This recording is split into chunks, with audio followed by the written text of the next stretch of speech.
Hi everyone. आप में से बहुत लोगों ने पूछा था कि 8 मंथ स्ट्रैटेजी बताइए for CSE 2024. So on popular demand here it is. Before we delve deeper into the strategy, a word of advice to all of you. आपने यूट्यूब में बहुत सारे स्ट्रैटेजी वीडियोस देखे होंगे, प्लान्स, टाइम टेबल्स देखे होंगे, right? मैंने नहीं देखा है, and whatever today I am going to share with you is exactly what has worked for me and what I would have followed if I had to appear for CSE 2024. But जो भी आपने देखा उस strategy video, ये video भी आप पूरा देखेंगे. If the strategy makes a little bit of sense to you, ठीक है, आपको दिल से लगता है कि हाँ, अगर मैं ये फॉलो करूँगा या करूँगी तो अच्छा रहेगा, then you stick to that plan. Okay, be it ये वाली या कोई भी वाली, ठीक है. तो because I have seen a lot of students जो प्लान के बाद प्लान, स्ट्रैटेजी के बाद strategy, they keep changing because they come across new strategies every other day, और फिर वो उसको फॉलो करने की कोशिश करते हैं. जब वो नहीं जम रहा है तो फिर कोई और स्ट्रैटेजी फॉलो करते हैं, so they end up doing nothing. तो ऐसा मत करिए. There should be one strategy जिसके ऊपर आपका पूरा फेथ है और आप उसको ब्लाइंडली फॉलो कर रहे हैं. It definitely will give you results, ठीक है. So now starting with the 8 month plan. So clearly अभी 8 मंथ है अपने पास. अक्टूबर से लेकर अगले मई तक 8 मंथ्स है. The mission is to crack it in 2024 itself, ठीक है. तो इसलिए हमें हर एक मंथ का, हर एक वीक का, हर एक दिन इज़ एक्सट्रीमली इम्पॉर्टेंट, और उसको बहुत अच्छे से हमें प्लान करके चलना है. ओके. ऐसा बोला जाता है कि what gets measured gets managed. अगर आपके पास आपने कुछ क्वांटिफाई कर लिया, कुछ आपने मेजर कर लिया, तो फिर आप उसको मैनेज कर लोगे. But if you don't measure something, you can not manage something. अगर आप क्वांटिफाई नहीं करोगे, प्लानिंग नहीं करोगे, तो फिर आप उसको मैनेज भी नहीं करोगे. Okay. So once you have a solid plan for the next 8 months, हर एक दिन आपका टारगेट क्लियर है कि आपको क्या करना है, then it is very easy to prepare. क्योंकि हर एक दिन सुबह उठ के आपको ये नहीं सोचना है कि कब तक मुझे क्या ख़त्म करना है, आज के दिन में क्या करूँगी, है ना. So the target is very very clear in front of you. आपको बस खाली यही करना है कि उसे फॉलो अच्छे से करना है, ठीक है. सो अभी हमें ये क्लियर है that these 8 months have to be utilised to the maximum extent. अभी नेक्स्ट चीज़ जो हमें बहुत इंपॉर्टेंट ध्यान रखना ये है कि जो नेक्स्ट 3 मंथ्स है till the end of this year, इसमें हमें एक्सक्लूसिवली मेंस पे फोकस करना है. और फिर the next 5 months from January of next year हमें एक्सक्लूसिवली प्रीलिम्स पे फोकस करना है. ओके. अभी इसमें कई सारे बच्चे हैं जिनका maybe last year prelims नहीं हुआ है, या लास्ट कपल ऑफ अटेम्प्ट्स में प्रीलिम्स नहीं हुआ है, और somebody who is giving prelims for the very first time. उनके अंदर बहुत डर रहता है. और ख़ासकर if you have given last year prelims और आपका नहीं हुआ है, then you tend to carry the baggage of your failure. आपको डर बैठ जाता है आपके मन में कि लास्ट ईयर का प्रीलिम्स नहीं मेरा हुआ है ना, so this year I shouldn't take any chances, तो मैं डे 1 से प्रीलिम्स की तैयारी शुरू कर देती हूँ. ओके. सो ये अप्रोच थोड़ा सा गलत है. Okay. This is wrong in 2 sense. Okay. तो अब हम ये देखते हैं कि ये अप्रोच क्यों नहीं काम करेगा. ओके. सो जिनको भी लग रहा है कि अभी से अक्टूबर से ही प्रीलिम्स की तैयारी शुरू कर देनी है, that's how they are going to be safe and they will increase the chances of clearing the prelims in the coming year. और अभी मेंस वेंस तो साइड में रखो, पहले प्रीलिम्स हो, उसके बाद देखा जाएगा मेंस. ओके. जिस चीज़ को भी ऐसा लग रहा है, देखिए क्या है कि एग्ज़ाम के सिंपल है, 3 स्टेजेस है. प्रीलिम्स है, मेंस है और इंटरव्यू है. ओके. जो हमारा एम होना चाहिए ना, it's not to clear 1 stage in 1 attempt. ये नहीं कि पहले अटेम्प्ट में हमने प्रीलिम्स क्लियर किया, अगले अटेम्प्ट में हमने मेंस क्लियर किया, और उसके अगले अटेम्प्ट में हमने तीनों चीज़ें क्लियर किया, ठीक है. हमारा मेन एम ये होना चाहिए कि हम एक ही अटेम्प्ट में सारे तीनों स्टेजेस क्लियर करें. ये हमारा मेन मोटिव होना चाहिए. Okay. So the problem with starting for prelims preparation starting October, इससे क्या होगा कि आपका मेंस का प्रिपरेशन है वो पूरा निगलेक्ट हो जाएगा. ओके. अब हो सकता है कि आप प्रीलिम्स क्लियर कर लोगे, लेकिन प्रीलिम्स क्लियर करने के बाद यू आर क्लूलेस, और ऑलमोस्ट गारंटी है कि आपका मेंस फिर नहीं होगा, and then you will be back to square 1 writing prelims in 2025. ऐसा नहीं होना है, ठीक है. You have to clear prelims, but at the same time आपकी तैयारी मेंस की इतनी अच्छी होनी चाहिए कि once you clear prelims and 3 months in between prelims and mains आपका बहुत अच्छे से तैयारी हो. उसके लिए आपको फाउंडेशन अभी बनाना है मेंस के लिए. ओके. सो क्योंकि अल्टीमेटली आपका रैंक जो है वो मेंस डिसाइड कर रहा है, प्रीलिम्स नहीं डिसाइड कर रहा है. Okay. Nevertheless you have to qualify prelims, but इसका ये मतलब नहीं है कि आप अपने फेलियर्स के बैगेज को कैरी करो और अक्टूबर से ही प्रीलिम्स की तैयारी में लग जाओ. ठीक है। So that is going to compromise your efforts in mains, your preparation in mains. और ठीक है, अगर मेंस का प्रिपरेशन नहीं अच्छे से हुआ तो obviously it is going to suffer in terms of your rank. ठीक है। तो जो दूसरी चीज़ इस स्ट्रैटेजी में जो प्रॉब्लम है, if you start from October, देखिए हमेशा क्या होता है जब हमें कोई चीज़ जल्दी करनी होती है ना, अर्जेंसी किसी चीज़ की है, तो हमारी प्रोडक्टिविटी, हमारी एफिशिएंसी उतनी बढ़ जाती है। When something is really urgent, हमारी एफिशिएंसी बढ़ जाती है। अगर अब अक्टूबर से ही प्रीलिम्स की तैयारी शुरू कर देते हैं ना, तो हमें लगता है कि हमारे पास बहुत ज़्यादा टाइम है and we tend to waste a lot of time. ये नहीं करना है। आई एम श्योर जो बच्चे अक्टूबर से ही प्रीलिम्स की तैयारी शुरू कर रहे हैं और जो बच्चा जनवरी से शुरू कर रहा है, ये दोनों प्रीलिम्स के लिए एक बराबर तैयारी करेंगे। जो बच्चा अक्टूबर में स्टार्ट कर रहा है उसको लगता है कि उसके पास अभी काफ़ी टाइम है, वो थोड़ा टाइम वेस्ट कर लेता है। और जो जनवरी में शुरू कर रहा है उसको लगता है कि ऑलरेडी वो लेट हो गया है तो उसको जल्दी जल्दी करनी है, तो वो ज़्यादा प्रोडक्टिवली और ज़्यादा एफिशिएंटली काम कर लेता है। ठीक है। सो अभी ये क्लियर हो गया कि अभी नेक्स्ट 3 महीने हमें मेंस पे ध्यान देना है, राइट। बढ़ते हैं नेक्स्ट। जो अभी 8 महीने की ये जो स्ट्रैटेजी है ना, उसमें हम कुछ बेसिक प्रिंसिपल्स हमें हमेशा याद रखनी है। ओके। स्पेशली जो अभी अगले 3 महीने जो मेंस की तैयारी है, उसमें हमें कुछ मेन चीज़ें याद रखनी है। The first thing is that you have to focus on a mains exclusive syllabus. अब इसका मतलब क्या है, अगर आप मेंस का सिलेबस देखोगे, GS 1 2 3 4 पेपर का, एस्से का, ठीक है, तो आपको कुछ चीज़ें ऐसे दिखेंगी जो आपके प्रीलिम्स का हिस्सा नहीं है। ओके। जो आप एकदम से नए से आपको पढ़ना है। जैसे GS 1 पेपर में आपका हो गया वर्ल्ड हिस्ट्री, ठीक है, और आपका पोस्ट इंडिपेंडेंस कंसोलिडेशन हो गया। ओके। तो ऐसी कुछ चीज़ें हैं, जैसे पूरा GS 4 paper, this has nothing to do with prelims. Okay. और आपका एस्से है, ठीक है। GS 4 और एस्से तो बहुत ही ज़्यादा हाई स्कोरिंग होते हैं and you have to put in efforts in this. अगर आप थोड़े से भी एफर्ट डालोगे तो आपका इसमें स्कोर करने का पोटेंशियल ज़्यादा बढ़ जाता है, बहुत ज़्यादा। You can make a difference of 70 mark in just 1 paper. Okay. There are people who are getting 80 in GS 4 paper, ठीक है। There are also people who are getting 140s 150s, same goes for essay, ठीक है। तो एक ही paper में आपको nearly 50 marks का फ़र्क आ सकता है if you pay attention to GS 4 and essay. और जो प्रीलिम्स के बाद वाले 3 महीने हैं ना, उसमें that is not the right time for you to build your basics on GS 4 and essay. That is the time when you start practicing answer writing, case study writing, तब आप प्रैक्टिस करोगे, ठीक है। लेकिन अभी आपका सिलेबस ख़त्म होना चाहिए। सो कहने का मतलब ये है कि अभी जो नेक्स्ट 3 मंथ्स है, अक्टूबर, नवंबर, दिसंबर, सबसे पहले आपको क्या करना है, जो मेंस का सिलेबस है और जो प्रीलिम्स में नहीं है उसे आपको ख़त्म करना है। अब क्यों ऐसा करना है, क्योंकि जैसे जैसे मंथ बढ़ते जाएंगे ना, once you reach November, once you reach December, prelims का प्रेशर थोड़ा माउंट होता जाएगा, ठीक है। फिर आपको लगेगा कि चलो प्रीलिम्स की तैयारी ज़्यादा शुरू कर देते हैं, ज़्यादा टाइम हम डिवोट करेंगे, ठीक है। और फिर आपका ध्यान पूरा उसकी तरफ चला जाएगा। और जो ये सब सिलेबस है जो आप प्रीलिम्स तक अभी जनवरी से लेकर के मई तक बिल्कुल नहीं पढ़ने वाले हो। आप वर्ल्ड हिस्ट्री पढ़ोगे जनवरी से लेके? नहीं पढ़ोगे। पोस्ट इंडिपेंडेंस पढ़ोगे? नहीं पढ़ोगे। So the next 3 months are a golden opportunity कि आप ये सारी चीज़ें कर लो जो प्रीलिम्स का हिस्सा नहीं है, ठीक है। क्योंकि प्रीलिम्स के बाद बहुत कम समय बचता है। World history itself is so vast, post independence itself is so vast, GS 4 is an entire paper, essay is such a high scoring subject. These are not the subjects that you will take up freshly in the 3-month period between prelims and mains, ठीक है। उसकी तैयारी आपको अभी करनी है। So starting from October आपका focus ये रहना चाहिए कि जो प्रीलिम्स का पार्ट नहीं है वैसे वाले मेंस के सिलेबस को जल्दी से जल्दी अभी अक्टूबर में ख़त्म कर दे।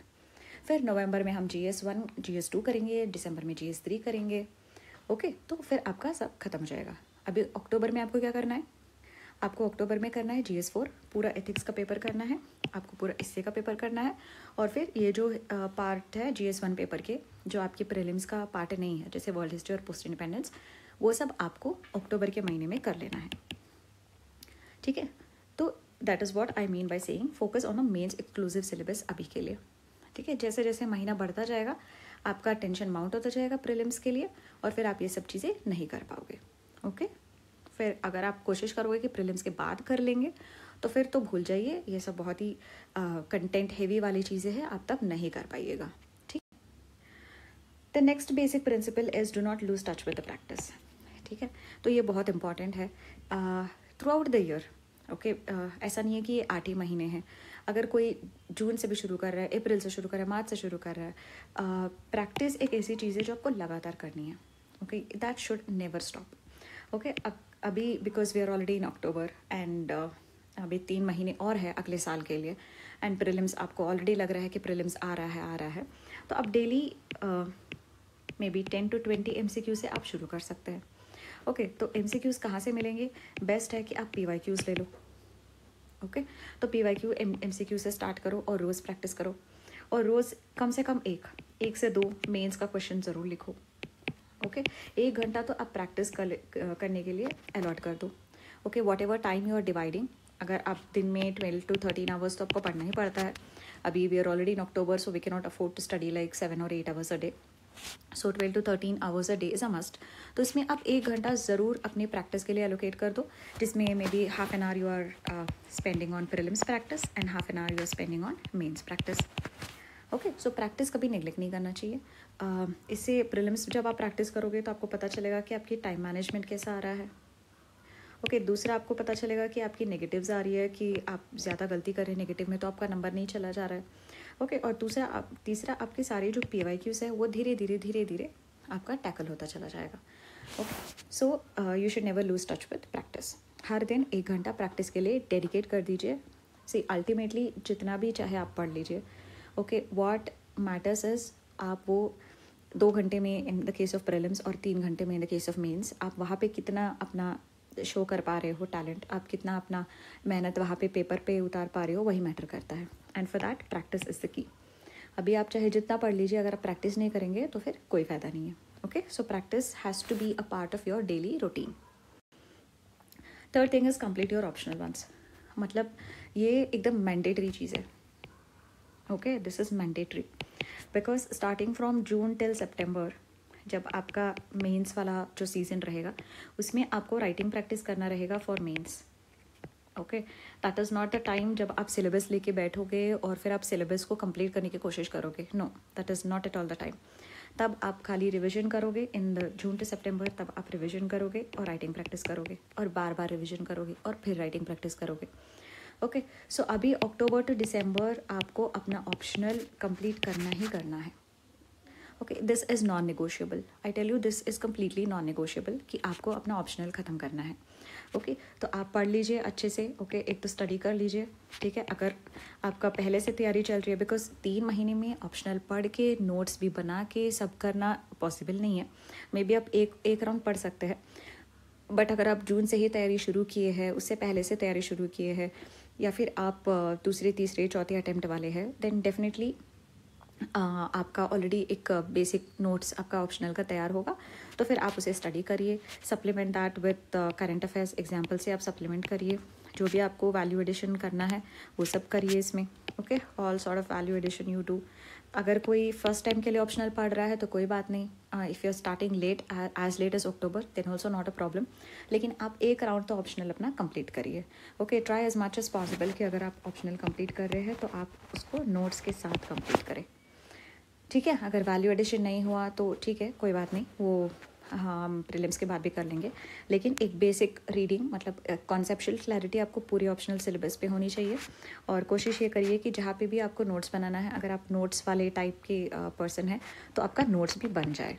3 महीने में पॉसिबल है। अगर आप हर दिन 4 घंटा डिवोट करोगे हर एक सिंगल डे, तो फिर इट इज़ डेफिनेटली पॉसिबल कि 4 महीने में आपका हो जाना चाहिए ऑप्शनल, ठीक है। इट्स जस्ट दैट आपको कंसिस्टेंटली मेहनत करनी है, तब हो ही जाएगा। Okay next is exhaustive coverage of syllabus. ये स्पेशली मैं बात कर रही हूँ फॉर GS पेपर्स, मतलब मैं एग्जांपल्स आपको देने वाली हूँ GS पेपर से। I am sure this holds true for optional papers as well. तो इस साल का I was just going through the papers of 2023 mains. मैंने देखा कि कई सारे क्वेश्चंस ना सिलेबस के एकदम डायरेक्ट क्वेश्चंस आ रहे हैं सिलेबस से। I give example of GS3, ठीक है। GS3 इस साल के क्वेश्चन पेपर में एक क्वेश्चन आया है ऑन ई टेक्नोलॉजी। हाँ ठीक है, क्वेश्चन ये पूछ रहा है कि E technology how does it help the farmers in production and marketing of agricultural produce, direct from the syllabus says E technology in the aid of farmers, ठीक है। दूसरा क्वेश्चन कह रहा है what are the various internal security challenges faced by India, ठीक है, ये भी direct from the syllabus. Syllabus बोलता है कि internal security challenges of India. ठीक है, तीसरा क्वेश्चन बोल रहा है what are direct and indirect farm subsidies. ये लाइन भी डायरेक्ट सिलेबस में दिया हुआ है, direct and indirect farm subsidies. ठीक है, फिर एक और क्वेश्चन है on land reforms. What are the objectives of land reforms. Land reforms also directly from the syllabus. तो मतलब अगर आप ट्रेंड देखोगे, and this applies even for the other GS papers, कि सिलेबस से जो डायरेक्ट कीवर्ड्स है ना, सिलेबस में जो कीवर्ड्स है उससे डायरेक्ट क्वेश्चंस बना रही है UPSC. Okay, UPSC is asking questions directly from the keywords mentioned in the syllabus. तो ये आपको कवर करना ही करना है। Okay, so now in the next 3 months जब आप GS 1 2 3 4 कवर करोगे, मेक श्योर कि अगर आप GS 1 या GS 2 GS 3 इवन GS 4 आप कवर कर रहे हो, आप उसका सिलेबस पूरा अपने सामने रखो और उसका जो हर एक कीवर्ड है उसके ऊपर आपके पास नोट्स होने चाहिए। You should read up about every single keyword given in the syllabus. ठीक है, चलिए अब अगर आपको डीपर नहीं जाना है तो कोई बात नहीं है, डीपर मत जाइए, लेकिन जो सिलेबस में एकदम डायरेक्ट वर्ड दिया है उसके ऊपर तो आपको पता होना ही चाहिए कंटेंट। ओके, सो जब आप अभी नेक्स्ट 3 मंथ्स के लिए पढ़ाई करोगे GS, मेक श्योर कि आप एग्जॉस्टिव कवरेज करेंगे सिलेबस के हर एक कीवर्ड का, because there's a very high chance कि आराम से 4 5 to 6 questions in every paper is coming directly from the keywords mentioned in the syllabus। तो इसको आप बिल्कुल नहीं इग्नोर करेंगे। Okay, now we come to the time table in October. तो अभी अक्टूबर के महीने में क्या करना है। सो पहले हमने ऑलरेडी देखा कि अक्टूबर इज़ अ टाइम जब हम वो सारी चीज़ों पे फोकस करेंगे मेंस के सिलेबस का जो प्रीलिम्स के सिलेबस का हिस्सा नहीं है। Okay, so the first thing you are going to do starting from October 1st which is today, ठीक है, till October 15। Okay, next 15 days you are going to dedicate for ethics paper GS 4। Okay, so 15 days more than enough होता है ethics को complete करने के लिए। अभी कुछ ही देर में हम लोग देखेंगे कि इसमें करना कैसे, एथिक्स को पढ़ना कैसे है। ठीक है, तो October 1 to 15 आपको करना है GS 4 पेपर। फिर October 15 से लेके October 20 तक आपको 5 days करना है essay paper. 5 days again more than sufficient for essay paper. उसके बाद October 20 से लेके October 31 तक, ठीक है, आपको करना है GS 1 वाले जो मैंने बोला सिलेबस, जो प्रीलिम्स का पार्ट नहीं है। मतलब आपको वर्ल्ड हिस्ट्री करना है और आपको पोस्ट इंडिपेंडेंस करना है। ये सब मेजर चीज़ें हैं, ठीक है, क्योंकि आप नहीं पढ़ पाओगे वर्ल्ड हिस्ट्री 1-2 दिन में बाद में प्रीलिम्स के बाद। Same goes for post independence. That's why it's important कि आप अक्टूबर के महीने में आप ये सब कुछ कंप्लीट कर लो, ताकि प्रीलिम्स के बाद आपको एकदम से टेंशन ना लगे कि major chunk of the syllabus तो मेरा रह ही गया, मैंने पढ़ा ही नहीं। ओके, तो अक्टूबर का टाइम टेबल क्लियर हो गया। October is the month completely dedicated for those portions of main syllabus जो प्रीलिम्स में नहीं आएंगे।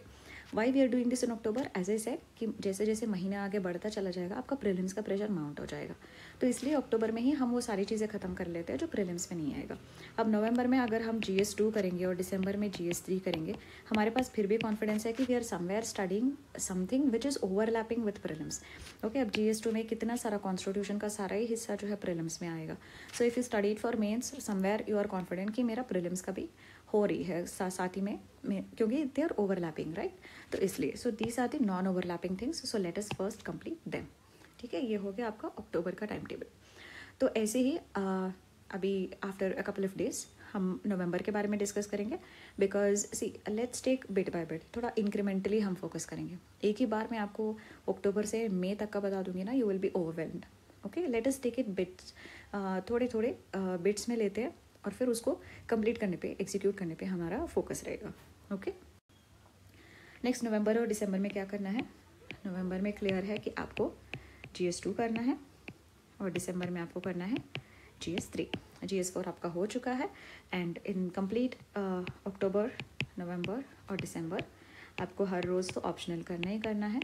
This again as I told is non negotiable, mandatory है कि आप इन 3 महीने में ऑप्शनल अपना कंप्लीट कर ले। ठीक, ओके, तो अभी हमने बोला कि नेक्स्ट 15 डेज में हमें करना है एथिक्स की तैयारी। अब इसको कैसे करें। सबसे पहले सिलेबस का हर एक वर्ड, जैसे अभी हमने GS 3 के पेपर में देखा कि कैसे कीवर्ड से इन द सिलेबस से डायरेक्ट क्वेश्चंस बना रही है UPSC, same goes for ethics also. Every keyword in the syllabus is very important. ठीक है, आपको जो भी सिलेबस में जो भी कीवर्ड दिया है आपको उसके ऊपर अच्छे से पता होना चाहिए कि क्या बोल रहा है वो। ओके, चाहे आप उसका डेफिनेशन ले लो, ठीक है, या जो भी, मतलब ठीक है, हर एक जो भी सिलेबस का कीवर्ड है, जैसे हो गया आपका ट्रांसपेरेंसी, जैसे हो गया आपका अकाउंटेबिलिटी, जैसे probity is a keyword given in the syllabus directly, aptitude क्या है, एटीट्यूड क्या है, ओके, फाउंडेशनल वैल्यूज़ किसको बोलते हैं, ओके, इंटेग्रिटी क्या है, इमोशनल इंटेलिजेंस क्या है। तो ये डायरेक्ट कीवर्ड्स है जो सिलेबस में ही दिया हुआ है। आपको हर एक वर्ड का अच्छे से डिकोडिंग आपको करनी चाहिए। अब डिकोडिंग क्या है ये अब मैं नेक्स्ट बताऊंगी। ओके, तो सिलेबस का बेसिकली नेक्स्ट 15 डेज में हर एक वर्ड पे आपको कुछ ना कुछ पता होना चाहिए। कुछ ना कुछ नहीं, मतलब बहुत कुछ पता होना चाहिए आपको हर एक कीवर्ड को लेकर के। You have to dig deeper and you have to find out the dimensions, और उसका आपको हर एक कीवर्ड के ऊपर आपको सब पता होना चाहिए। Okay, so you have to, for that you have to take the help of the syllabus. जो नेक्स्ट चीज़ है जिस पे हमें ध्यान देना है, दैट इज़ द डिकोडिंग। अब डिकोडिंग क्या होता है, say given any keyword in the ethics syllabus it has certain dimensions जो एकदम फिक्स्ड रहते हैं। ओके, फॉर इंस्टेंस एक तो डेफिनेशन रहता है, सबसे पहले आपको डेफिनेशन पता होना चाहिए। दूसरा आपको पता होना चाहिए उसके बारे में एग्जाम्पल्स। ओके, तीसरा आपको पता होना चाहिए उसके बारे में कि इसका वाई इज़ इट इम्पॉर्टेंट, कि ये इम्पॉर्टेंट क्यों है। और चौथा आपको पता होना चाहिए how it can be inculcated. ठीक है, ओके, ये 4 डायमेंशंस होते हैं। अब मान लीजिए for example I am talking about emotional intelligence, उसका आपको डेफिनेशन पता होना चाहिए, फिर आपको एग्जांपल्स पता होना चाहिए। एग्जांपल्स में क्या है, आपके पर्सनल लाइफ से कुछ आपको एग्जांपल पता होना चाहिए, और from the lifes of leaders. Leaders क्या कौन है, anywhere across the world, in India like philosophers and thinkers के भी हो सकते हैं, या करंट या एक्स सिविल सर्वेंट्स जिन्होंने बहुत अच्छा काम किया है वो भी हो सकता है। तो आपको बेसिकली एग्जांपल्स इन दोनों से पता होना चाहिए। You should know from your personal life is well and also from the lifes of the leaders and ex और करंट सिविल सर्वेंट्स। ठीक है, तीसरा ये है why is it important, why is emotional intelligence important, और चौथा आपको पता होना चाहिए how emotional intelligence can be inculcated. Okay, तो दिस जो ये टेम्पलेट है it goes for every keyword in the syllabus. हर एक कीवर्ड का ये 4 डिमेंशंस होते हैं, ये 4 एस्पेक्ट्स आपको कवर करने हैं। ओके, तो ऐसे आपको डिकोड करना है। लेट अस से transparency and accountability, same thing goes for that also. Definition क्या है, एग्जांपल्स क्या है, क्यों ट्रांसपेरेंसी एंड अकाउंटेबिलिटी इंपॉर्टेंट है, और फिर हम उसको इनकलकेट कैसे कर सकते हैं। ठीक है, तो हर एक कीवर्ड का यही एक सेट पैटर्न है जिसके ऊपर यूपीएससी घुमा फिरा के क्वेश्चन पूछता है, इसके बाहर नहीं जाएगा। So once you are preparing every keyword from these 4 dimensions then there is nothing that will surprise you in the exam. आपका प्रिपरेशन अच्छे से हो जाएगा, एंड ट्रस्ट मी ये सब करने के लिए 15 days is more than enough. Okay, बस आपको थोड़ा हर दिन बैठना चाहिए 4 घंटे लेकर के। Okay, see this is like any other GS paper. Okay, अगर हम कोई और जीएस पेपर की बात कर रहे होते हैं तब भी मैं आपको बोलती कि फॉर जीएस आपको 4 घंटे तो रोज़ देने हैं। Same goes for ethics. Okay, so ethics को अंडर एस्टिमेट करना बंद करिए, और अभी next 15 days every day 4 hours if you give, तो अभी जिस डिटेल तरीके से, जिस परफेक्शनिज्म से मैं बता रही हूँ कि ऐसे आपको तैयारी करनी है, वो ज़रूर हो जाएगी आपकी। ठीक है, नेक्स्ट है इंपॉर्टेंट टॉपिक्स। सिलेबस में कुछ इंपॉर्टेंट टॉपिक्स है, एकदम डायरेक्ट से टॉपिक्स। For example corruption. ठीक है, जबकि करप्शन इतना ऑब्वियस टॉपिक है जो सिलेबस का ही पार्ट है, लेकिन अगर मैं अभी आपसे पूछ दूँ कि करप्शन का डेफिनेशन बताओ तो कितने लोग बता पाएंगे। अगर मैं आपसे पूछ दूँ कि इंडिया में करप्शन क्यों है जबकि इतनी सारी चीज़ें हैं, इंस्टीट्यूशंस है, क्या क्या नई चीज़ें हैं, बट फिर भी करप्शन क्यों है, तो कितने लोग उसका एक बड़े आंसर दे पाएंगे। Okay, so when we know कि ये इंपॉर्टेंट टॉपिक है और सिलेबस में लिखा हुआ है, तब भी we fail to prepare exhaustively. ठीक है, एग्जाम के पहले भी हमारे माइंड में कन्फ्यूजन रहता है कि अगर ऐसा क्वेश्चन आया तो मैं लिखूंगा क्या। ओके, सो जैसे करप्शन है या सिटीजन चार्टर, ठीक है, या फिर मान लीजिए कॉर्पोरेट गवर्नेंस, तो ये सब ऐसे ऐसे टॉपिक्स हैं जो सिलेबस में एकदम डायरेक्ट है, एंड आपको प्रिपरेशन करने में जैसे GS2 का सिलेबस है उसमें लिखा है poverty and hunger. It's a very wide thing ना, पॉवर्टी एंड हंगर में बहुत कुछ आ सकता है। अगर मैं बोलूँ कि आज आप पॉवर्टी एंड हंगर पे प्रिपेयर कर लीजिए, यू विल बी कन्फ्यूज्ड कि अच्छा इसके अंदर आता क्या है, but that is not true with the GS4 syllabus. It is very clear. Corruption बहुत ही क्लियर है, citizen charter again very clear, corporate governance very very clear. So you know कि what each of these words mean, and आपको इसके अंदर क्या prepare करना है ये आपको बहुत अच्छे से पता है। सो दीज इंपॉर्टेंट टॉपिक्स उसको मिस नहीं करना है, पहले आप इसको तैयारी करके ख़त्म कर लीजिए। Okay, next is examples. Examples के बारे में मैंने आपको पहले भी बोला, 3 तरीके से आपको एग्जाम्पल्स प्रिपेयर करने हैं, from your personal lifes, from the lives of leaders okay. Thinkers philosophers from the freedom struggle from the west, आप किसी को भी कोट कर सकते हैं। And then third is ex और करेंटली वर्किंग सिविल सर्वेंट्स, जिससे आप इंस्पायर्ड हो, जिन्होंने अच्छा काम किया है अपने टेन्योर में। ठीक है, तो ये 3 एग्जाम्पल्स आपको हर एक कीवर्ड पे होना चाहिए। Okay, next is practice. Definitely something that can not be missed, जो कि मैंने पहले भी बताया था कि आप चाहे कितना भी पढ़ लो, practice is ultimately what is going to help you in the exam. Okay, आपको प्रैक्टिस करना ही करना है। आप रोज़ एक क्वेश्चन प्रैक्टिस कर लो, that is more than enough. जो हमने देखा था कि पहले हाफ एन आवर हमें डेडिकेट करना है आंसर राइटिंग प्रैक्टिस, जिसमें हम 1 to 2 क्वेश्चन लिखेंगे। So in the next 15 days write only GS, एक क्वेश्चन लिख लो और एक केस स्टडी लिख लो। Okay, and then you compare with your peers and जो भी आपको मॉडल आंसर्स या जो भी जहाँ कहीं भी आप कुछ सीख रहे होंगे इसके बारे में, so you can do that. ठीक है, तो प्रैक्टिस आपको करना ही करना है। Next again case study. Say syllabus में क्या है, 1 to 7 यूनिट्स है, right. I think there are 7 units in the syllabus. तो ये तो मैं पहले से भी बोल रही हूँ कि हर एक कीवर्ड इंपॉर्टेंट है, तो आप हर एक कीवर्ड के ऊपर प्रिपेयर करिए, डेफिनेशन चाहे एग्जाम्पल्स। बट एक यूनिट है जो खाली यही कहता है case study on the about topics, on the about mention जो भी है। ठीक है, तो ये केस स्टडी का जो है सिलेबस में तो बहुत ही छोटा हिस्सा ये ऑक्यूपाई करता है, but it is good. 120-130 mark का आपको पेपर आ जाता है। ओके, सो केस स्टडी को आपको निगलेक्ट नहीं करना है। स्टार्टिंग से ही आपको, जब आप मान लीजिए पेपर 1 टॉपिक यूनिट 1 पढ़ रहे हैं, human interface, ethics and human interface, then you take up a case study on ethics and human interface, आप उसको खत्म कर लीजिए। ठीक है, but you have to have the practice of writing case studies. अभी आप करेंगे अगले 15 दिन में, तो अभी आपको एटलीस्ट ये तो समझ में आएगा कि where you are struggling to write the case studies. आपके पास क्या ऑप्शंस नहीं जनरेट हो रहे, आपको ये नहीं समझ में आ रहा है कि कोर्स ऑफ एक्शन क्या होना चाहिए, या आपको ऐसा लग रहा है कि आपके कोर्स ऑफ एक्शन खाली बोल बच्चन है, उसमें कुछ स्पेसिफिसिटी नहीं है, आपके जो एथिकल कीवर्ड्स है वो आप यूज़ नहीं कर पा रहे हैं केस स्टडीज़ में, आप 4 पन्ने लिख नहीं पा रहे इन अ मैटर ऑफ 15-20 मिनट्स। तो क्या है आपका exact problem in answering case studies, आपको कम से कम वो फिगर आउट हो जाएगा। चले हम उसको सुधार बाद में लेंगे, but at least you will figure out what is the problem. Okay, and at least you will, मतलब थोड़ा हैंड्स ऑन मिल जाएगा कि केस स्टडी को कैसे अप्रोच करना है, कैसे लिखना है। Okay, and last is the quotations. Quotations again, आप कभी भी पेपर ए, तो पार्ट ए जब आप आंसर करोगे तब भी आप यूज़ कर सकते हैं, केस स्टडी से आंसर करोगे तब भी आप यूज़ कर सकते हैं। तो आप कोई भी कीवर्ड पढ़ रहे हैं, आप एक just 1 quotation from that you can just right it down, तुरंत गूगल कर लीजिए और वहीं पे लिख लीजिए। फॉर एग्जांपल अभी कोई कोट मैं पढ़ रही थी, to deny people their human rights is to deny their humanity by Nelson Mandela. Okay, very simple quote that can be used across questions depending on मतलब how what the relevance is of course। तो आप ऐसे कुछ quotations इकट्ठा कर लीजिए, क्योंकि last moment में ना quotations आप याद भी कर लोगे लेकिन फिर आप उसे यूज़ नहीं कर पाओगे।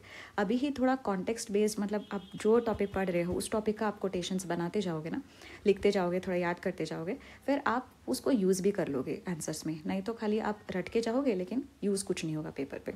ओके, सो थोड़े बहुत कोटेशंस, हर रोज़ एक दो कोटेशंस। ठीक है, तो आपको इतना करना है फॉर एथिक्स। नेक्स्ट जो मेजर हिस्सा बच जाता है वो है आपका टाइम मैनेजमेंट। आपको टाइम कैसे मैनेज करना है। See as we discussed before कि अभी we have just 8 more months, we are already in October, तो हम 7-8 आवर्स ए डे का रूटीन तो रख नहीं सकते, हमें कम से कम 12 से 13 घंटे का रूटीन तो रखना ही रखना है। In this time allotment that I am going to give you, I am going for 13 hours, कि 13 आवर्स की पढ़ाई तो आपको करनी ही करनी है। ओके, तो जिसमें आपको करंट अफेयर्स से करंट अफेयर्स, जो अभी मैं आपका GS3 के एनालिसिस बता रही थी कि सिलेबस से डायरेक्ट क्वेश्चंस आए हैं। So I also noticed another thing कि करंट अफेयर्स से मेजॉरिटी क्वेश्चंस है, मतलब आप समझ सकते हैं nearly 80% of the questions were from current affairs, ऐसा मुझे लगा देख के। ठीक है, तो that's why current affairs is very very important. रोज़ if not more at least 2 hours for current affairs is a must. Second आपका होना चाहिए GS पेपर। अभी आप अक्टूबर में तो GS4 करोगे, नवंबर में GS2 करोगे और दिसंबर में GS3 करोगे। सो GS पेपर के लिए आपको 4 hours रखना चाहिए। फिर आपका आता है ऑप्शनल आपको दिसंबर तक कंप्लीट करना चाहिए 4 hours, उसका भी मिनिमम होना ही चाहिए। फोर्थ आपका है CSAT। ठीक है, वाई CSAT अभी से क्यों करना है, क्योंकि मैंने देखा है कि बच्चों के GS पेपर निकल जा रहा है प्रीलिम्स में, but they are not able to clear CSAT। Okay, CSAT is getting more and more difficult, तो इसलिए अभी हमको कोई चांस नहीं लेना। एटलीस्ट ये तो नहीं चाहिए कि GS से क्लियर हो रहा था लेकिन CSAT से रह गया। This scenario we just do not want. Okay, तो इसलिए we are doing CSAT for 1 hour from whichever source you are doing, ठीक है। डेली 1 यूनिट, थोड़ा बहुत फार्मूलाज ट्रिक्स देख लो या जो भी करना है, ठीक है। 1 hour for CSAT। Okay, so next हमने देखा था पहले ही कि प्रैक्टिस हमें रोज़ करनी है for 1 hour. And the last but not the least and probably the most important is revision which is for 1 hour, ठीक है। जो भी आपने पिछले 12 घंटे में पढ़ा है, just allow it to go through your eyes, allow your eyes to go through it, ठीक है। just have an eye on whatever you would have read in the last 12 hours by just giving 1 hour for revision every single day, okay। because time and again बच्चे आते हैं और बोलते हैं कि ये आता था लेकिन गलत हो गया मेरे से, प्रीलिम्स में क्वेश्चन गलत हो गया। क्यों? क्योंकि बस याद नहीं हो रहा था, रिकॉल नहीं हो रहा था, इसलिए बिकॉज रिविजन नहीं हो रहा था। और रिविजन ऐसी कोई चीज़ नहीं है जिसके लिए आप 1 महीना डेडिकेट करोगे या 1 दिन डेडिकेट करोगे, ठीक है। It has to happen every single day, तभी वो इफेक्टिव होता है, तभी थिंग्स आपको राइट टाइम पे रिकॉल होता है। Okay, so every day 1 hour of revision. So this is the time division, time allotment that you have to follow. So अभी हमने देखा कि 8 मंथ के प्लान में नेक्स्ट 3 मंथ्स हम क्या करेंगे, उसमें भी हमने बहुत डिटेल में ज़्यादा देखा कि इस महीने हम क्या करेंगे। Okay, let's take 1 month at a time, ठीक है। अब आप इस टाइम टेबल से प्रोसीड करिए and in few more days maybe I discuss with you. Ethics के बाद अपना क्या है, एस्से, तो how to prepare for essay वो हम डिस्कस करेंगे। उसके बाद हम डिस्कस करेंगे how to prepare post independence world history and और क्या था, हाँ, post independence and world history, इसको कैसे प्रिपेयर करते हैं वो देखेंगे। And by the end of this month we will see how to prepare GS1 नहीं GS2 एंड GS3, ठीक है।